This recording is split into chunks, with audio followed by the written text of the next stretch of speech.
इधर आइए। एक आपसे मेरा रिक्वेस्ट है क्या कि आप भाई तनी एक सेकंड सुनिएगा। बहुत सारे हमारे यहाँ बहुत प्यारे दुलारे भाई लोग यूट्यूब जो जितने भी कैमरा लगाए हैं, आप सबको भी मेरा प्रणाम। और आपने भोजपुरी भाषा को, हम लोग तो मेहनत करते ही हैं, आप सभी भोजपुरी भाषा को देश विदेश पहुंचाते हैं, क्योंकि जो यहाँ नहीं आया है वो कल सुबह जरूर अपने अपने घर से यूट्यूब से देखता है। मेरा सिर्फ एक लाइन है कि ये भोजपुर की धरती और ये भाषा भोजपुरी आपको बहुत प्यार करती है। भोजपुरी से ही हैं हम। हाँ। और आज जो कुछ भी है भोजपुरी की वजह से है। आज भोजपुरी के ही बल पे भोजपुरी के लिए मेहनत कर रहे हैं, चाहे वो भोजपुर हो चाहे बॉलीवुड हो, चाहे वो भोजपुरी इंडस्ट्री हो चाहे बॉलीवुड हो। आप लोगों के आशीर्वाद से भोजपुरी से ही जाने जा रहे हैं और इस बात का बेहद गर्व है। एक छोटे से कमेंट को करके एक लड़की को शर्मसार कर देते हैं चंद लोग। मैं आज जो भी मेहनत कर रही हूँ आप लोगों के लिए, भोजपुरी भाषा के लिए, मुझे कुछ भी करना पड़े मैं करती रहूंगी।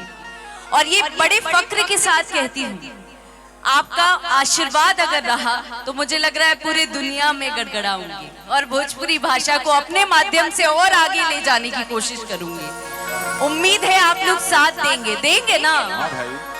दीजिएगा ना? आपने बहुत बड़े बड़े हस्ती को बनाया है और उम्मीद करती हूँ कि मुझे भी और आशीर्वाद देंगे ताकि मैं भी और आगे बढ़ सकूं और आपका नाम और आगे ले जा सकूं। कि जैसे सोहागिन हाथे शोभेला चूड़ी, आ हिंदी के हो सही सिंगार भोजपुरी की असली भाषा हटे हो, असली भाषा है यूपी बिहार के। अगर आप भोजपुरी के धरती से हैं और भोजपुरी को प्यार करते हैं तो दोनों हाथ एक बार उठा लीजिए। एक जिनके हाथ उठाएं उससे पहले ना चंद लोगों को पीछे कीड़ा काट रहा है। मैं चाहती हूँ सुनो, अगर इतना बल रखते हो सामने आओ, कलेजा लेके आई हूँ मैं।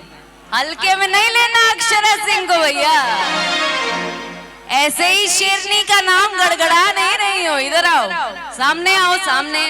पीछे से तो कुत्ते भौंक के निकल जाते हैं, तो तुम्हारी गिनती कुत्तों में ही करूंगी मैं। चलो कि जैसे सोहागिन हाथे शोभेला चूड़ी, हिंदी के हो सही सिंगार भोजपुरी असली भाषा हटे हो, असली भाषा है यूपी बिहार के।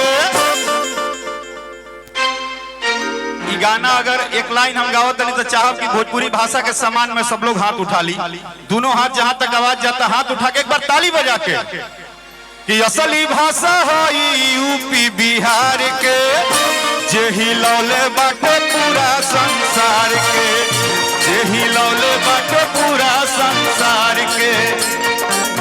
जैसे सुहागिन हाथ शोभेला चूड़ी, हिंदी के हो सही सिंगार भोजपुरी असली भाषा हटे हो, असली भाषा है यूपी बिहार के, जेही लौले बाटे पूरी संसार के, जेही लौले बाटे पूरी संसार के, आज ही लौले बाटे पूरी संसार के।